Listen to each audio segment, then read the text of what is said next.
But at the rate they charge, it won't work for you. It'll be too expensive for the result.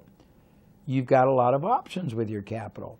You can, number one, negotiate lower rates. Number two, do what's called a guaranteed sale. If a radio station, for example, said, we want $100 a commercial, and you had $10,000, and that would only buy you 100 commercials, you might say, I'll tell you what, I need to get $30,000 worth of sales, and I will pay the $10,000, but you need to guarantee me that if the $10,000 doesn't produce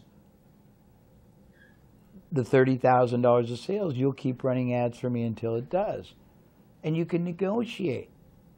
When you hire people, you can move part of their compensation to performance, so you're not paying as much initially, and you might pay twice as much ultimately, but you won't care because they're being paid in direct result to the profit they make you. We talked about intellectual property. You might have a skill set. Let's give you some examples. You might be better at selling a certain industry, a certain kind of product or service, and you can take that skill set and offer it to a lot of other people that want to use it and have them pay you a fee plus a percentage, whether you sell it yourself or whether you teach their people to do it. You might have a technology that you've created that can be repurposed to lots of other industries. You might be able to go to companies outside of the market you want to target for whatever business you either want to start or buy, and you might be able to arrange to use that other company's proven selling system or advertising or operational system or inventory control system. It just gets very exciting because you do not have to do anything on your own, and you do not have to spend money you don't have. You don't have to spend money unwisely. You don't have to spend money at all if you understand these options. And when I say capital, capital is money. Capital is opportunity cost. What does that mean? It means when you finally complete the modules in this program, you will realize that you have a number of options, opportunities, possibilities. For example, you can look within and say, here's my skill. I'm going to start part-time a service where I make my skill available to other either consumers or companies. And then you could say, I'm going to do that and either grow that, or I'm going to do that until I grow $100,000 so I can buy another business. Or you can buy a business that is struggling, but you analyze they have terrible marketing, they don't use their relationships, they don't try to get their buyers to buy easier, buy more things, buy more often, and you can acquire that kind of business not for writing a check right now, but for paying the owner a larger amount than the business is worth right now, but paying him or her out of the revenue you generate once you take over. You can buy into a business by adding more revenue streams or profit centers. As I said, if a company doesn't have a sales force and you can sell, you can go and say, I'll build a sales revenue stream and I want half ownership in all the profit that comes from it. You can go to a company that has an extraordinary brand but does not use the brand in as many ways as they could or should. And you can say, I want to create new applications or new ways to use your brand. License people, create products or services that take advantage of the brand, create products or services we can sell to your distribution network. I can go on and on, but the important point is you will have so many options that the most important decision you will make is opportunity cost. What that means is, here's where you are right now. When you realize what's possible, you can be, and this is as high as my short arms will reach, but I'm trying to reach to the ceiling. You can reach for the stars long term, but trying to catapult is hard. Taking easy, safe, high success probability steps are extraordinary. And once you understand these leverage points, these drivers, then you understand your options. Then I take you deeper into each category, which we'll be doing in future modules. Then you understand marketing really deeply. Then you understand strategic alliances really deeply. Then you understand how much power you really already possess. Then you understand how to take advantage of all these factors and forces. The most important decision you will be making is, what is the best use of my opportunity cost right now? And opportunity cost for your purposes means a number of things.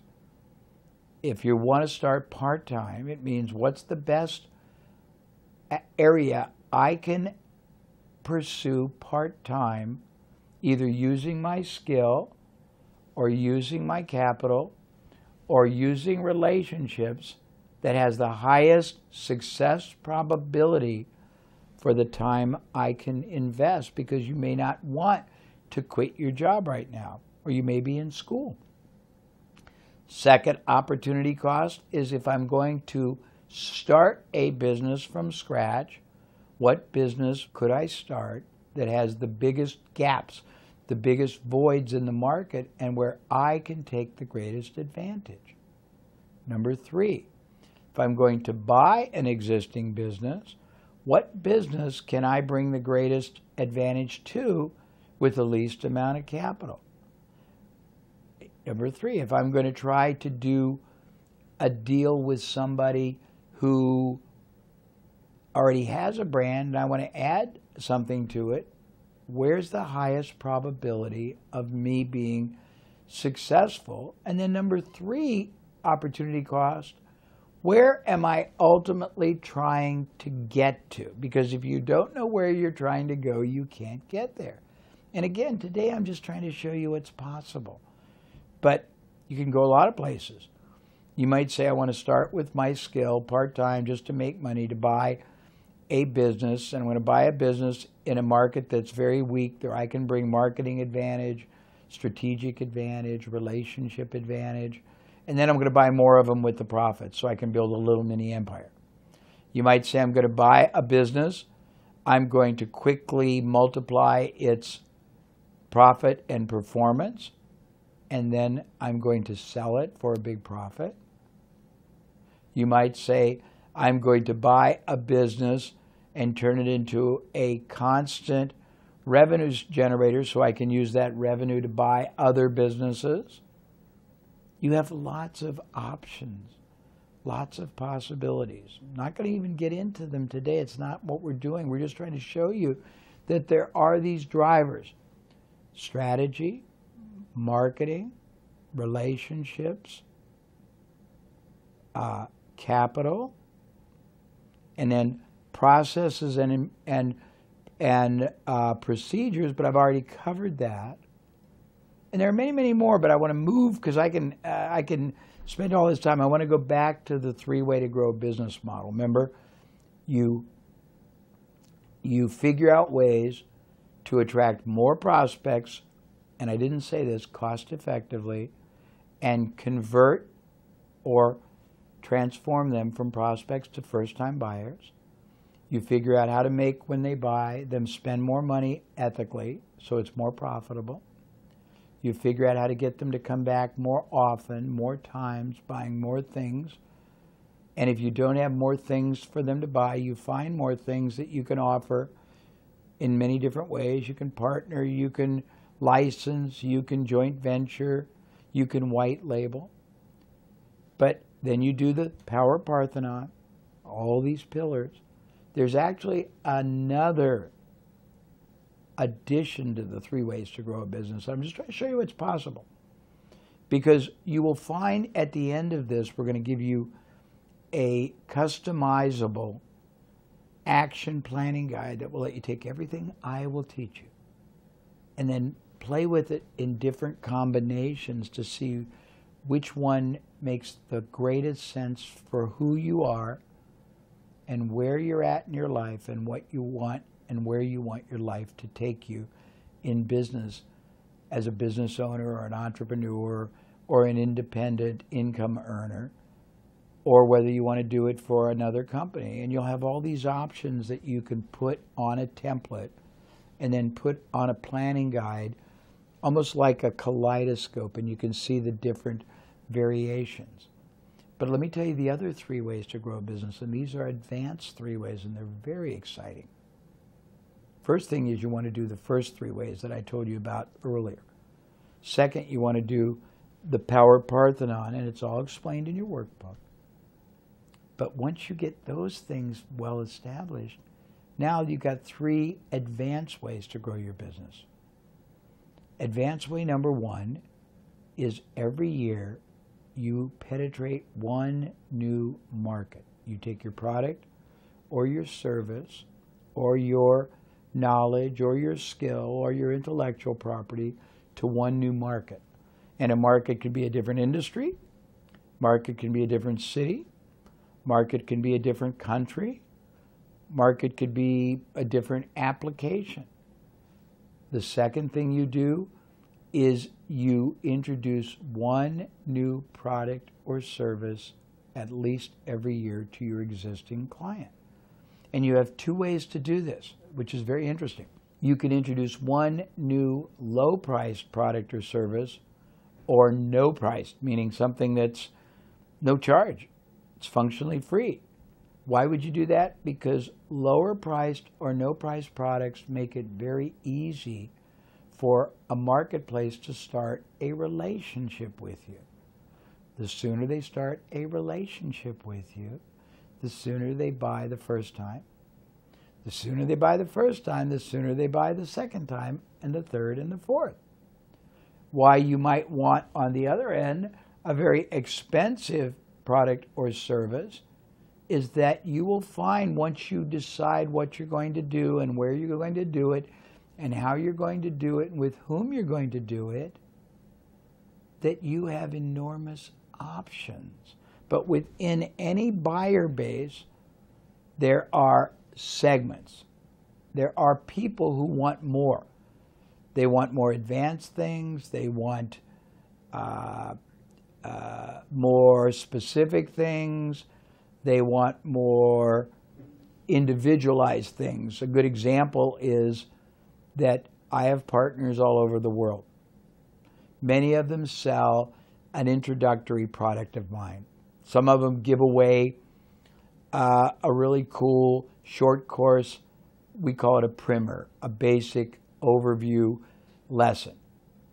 Then they take that person who got it for nothing and they sell them a $500 product. Then they take the $500 buyers and they sell some of them or many of them a $4,000 home study program. Then they take the people that bought the home study program and they sell some of them a $10,000 live program. Then at the live program, a small number of those people come to me and they want me to counsel them privately for $200,000, $300,000 a year. And another group want to buy specific training on specific topics like building a sales organization or mastering online marketing or building a referral system. And I'm not trying to give you a headache. I'm trying to vastly excite you and motivate you and encourage you and assure you that if you want success as a business owner, an entrepreneur. It is within your power. I can't guarantee anything except to tell you that everything I'm sharing, everything I will share, is based on successful and impressive achievement by people either I have helped or my colleagues have helped. So what you do with it is up to you, but you are being given not at all theoretical and not unproven, but very, very, very powerful education, understanding, instruction, and mentorship that I can promise 99% of all the business owners in your country don't have. I can promise that people starting a business won't even understand, and I'm just getting started. In deeper modules will take you even deeper. The third advanced way to grow a business is every year to acquire either or both a similar business in the same field that you can buy not for writing a big check, but for paying the owner out of the profits. And why would they accept that? Because when you combine two businesses, you can eliminate a lot of the overhead of the one you buy. If you've got a billing department, if you've got a shipping department, if you've got a manufacturing department, if you've got a customer service department, if you've got a showroom, you don't need two. So if all of those areas are expenses right now for a company that's a good company, but a company that's struggling, if you bought that company and combined their buyers that you don't have with your buyers, and you eliminated 90% of the overhead that they have, you'd make a very unprofitable or low profit business very profitable. And you can do that over and over again. It's just one of many things you can do. Another thing you can buy, and I'm trying to not give you a headache but get you excited, you can buy a business that is what's called a feeder, or is fed by the business you are in. And this gets into relational capital, which is a very big subject that I want to take deep and broad in an entire module. I don't want to go deep today. But if you think about whatever business you want to start or whatever business you want to buy, you've got to think of what else do people buy before they buy that product or service? What do they buy at the same time they buy that product or service? What do they buy after they buy that product or service? And what do they buy instead of that product or service? It gives you a lot of possibilities. Once you identify those possibilities, you now have a number of other businesses you can acquire or start that either would feed your business, because they will bring people to you who are ready to buy your product or service, or your product or service is the first thing they do when they're buying something else, so you can feed that business, and it all becomes synergistic. It all becomes connected, and everything feeds one another. And I'm giving you very cool thinking, and it may seem like too much, but please don't get overwhelmed. I'm giving you the vastness first, then we'll break it down into little parts. Then we'll evaluate at the end everything we've learned. Then we'll figure out how to take what we've learned and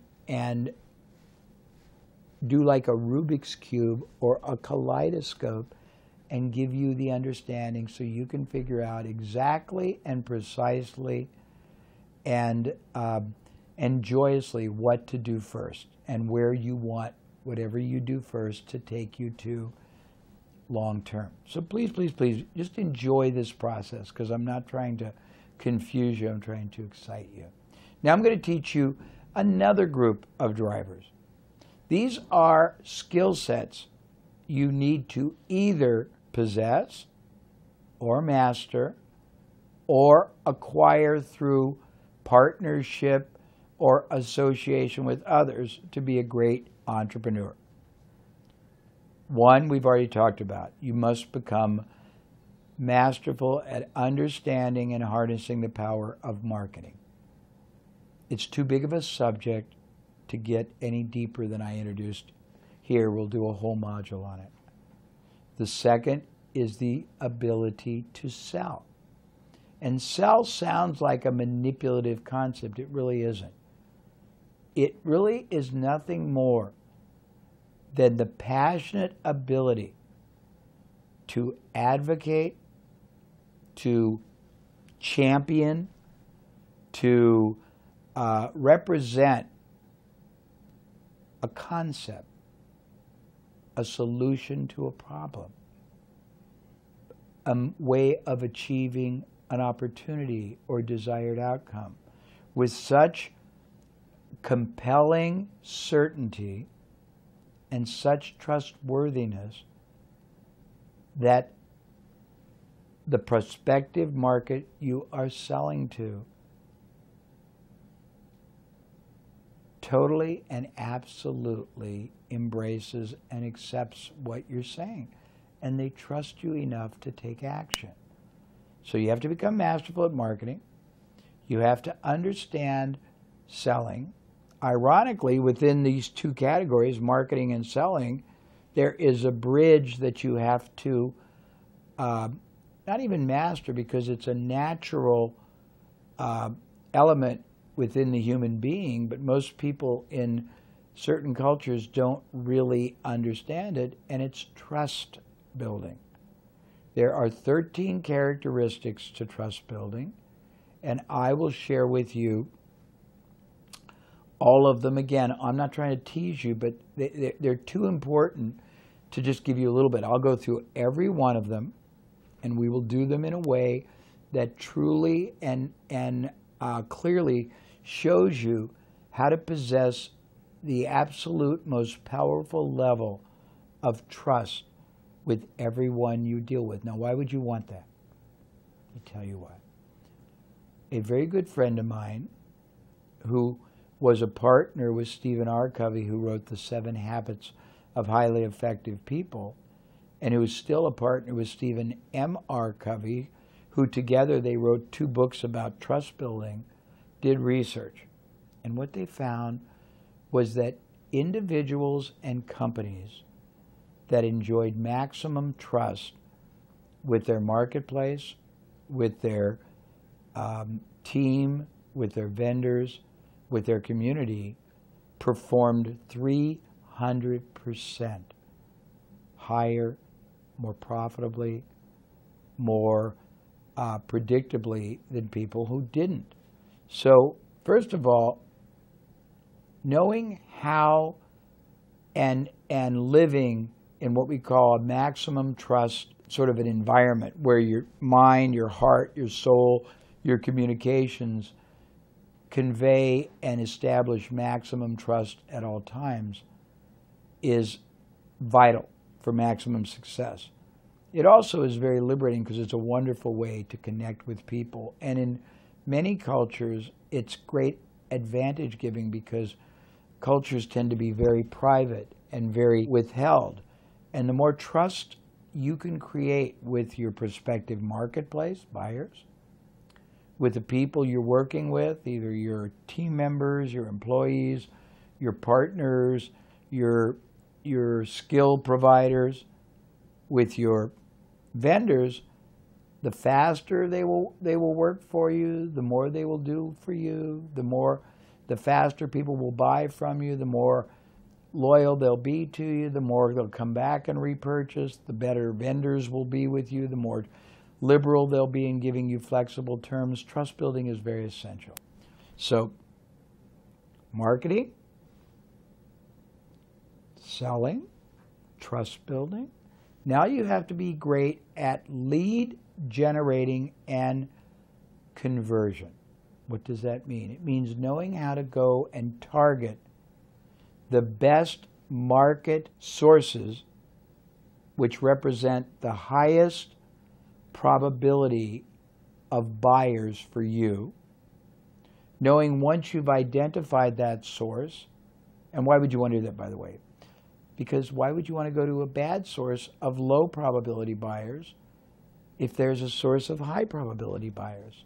So you want to, first of all, learn how to target the best sources. And because they could be anywhere, it could be a list, it could be a magazine, it could be an organization, it could be a category online, it could be a community, online community, it could be of specialized buyers.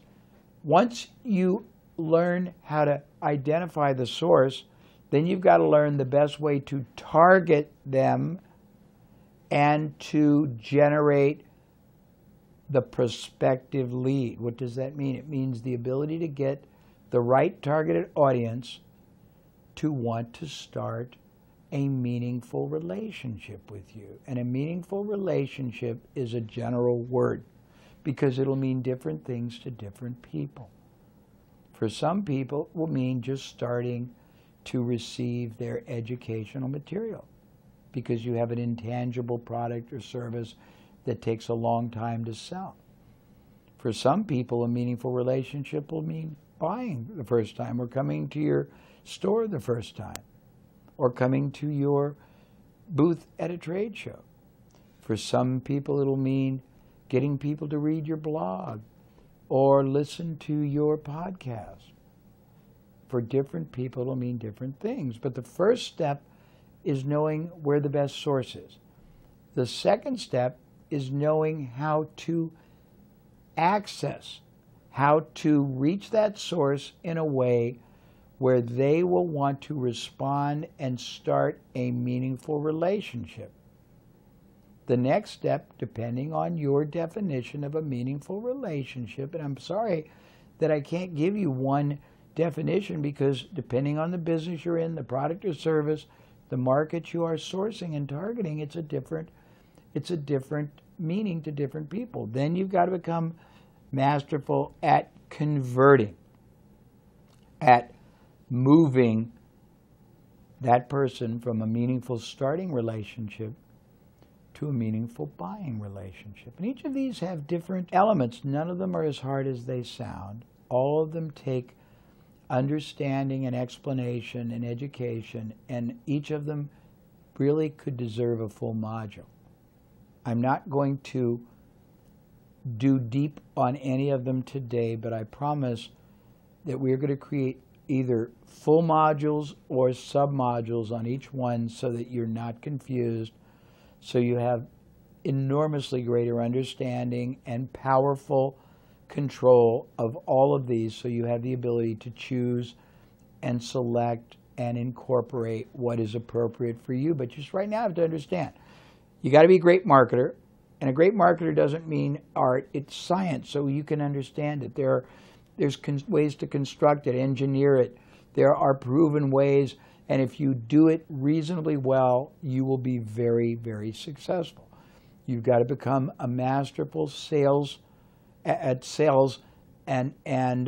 trust building, and that's not manipulative, so don't be at all intimidated or concerned.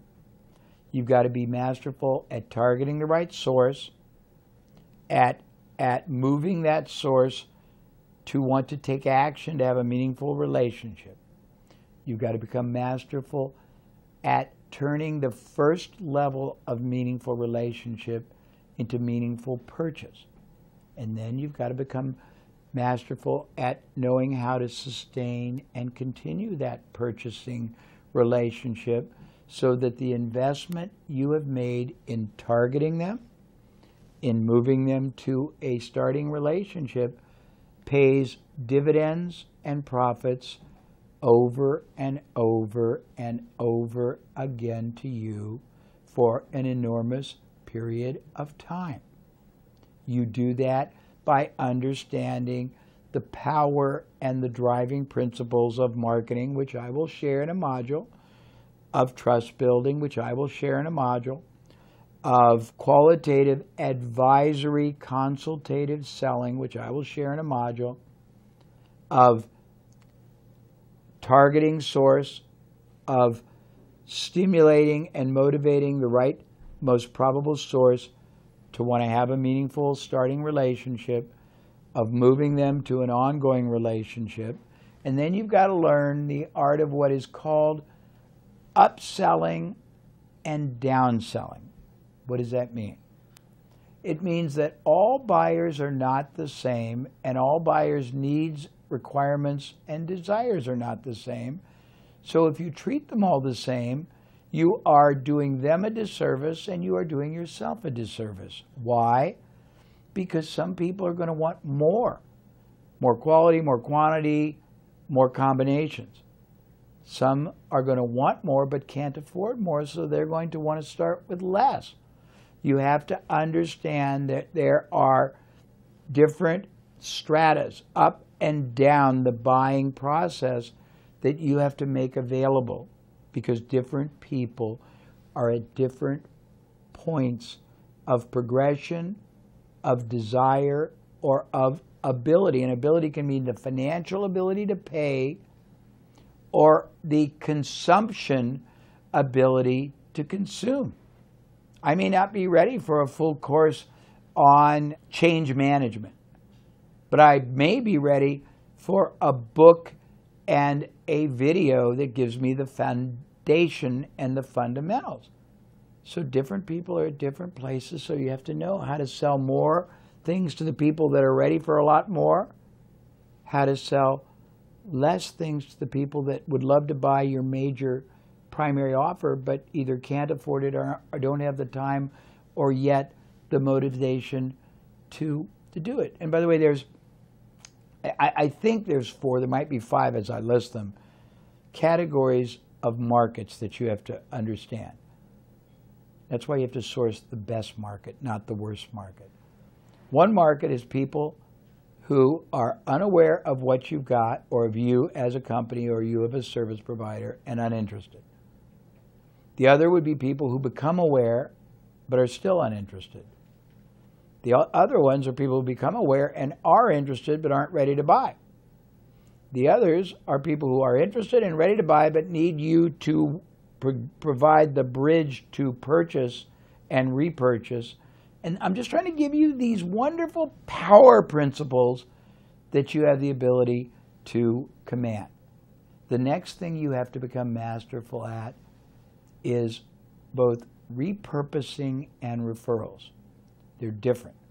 Referrals mean if you're in a business, you start a business, you buy a business, you buy into a business, and that business sells products or services that many people should be and would be comfortable telling other people in their lives or in their businesses or in their families or in their churches to buy from you. You have to be masterful at knowing how to get them to do that. Why? Because a referral-generated buyer buys fast, negotiates little, buys more things, buys more often, is more enjoyable to work with, is more profitable, and costs you nothing to acquire. A marketing-generated client will cost you money to acquire. A sales-generated client will cost you money for a commission or a salaried salesperson or to go to a trade show. A referral-generated client will cost you nothing, and the more you understand referral marketing, which is an entire module because there's 93 ways you can do it, and I will teach it to you, the more powerful you will.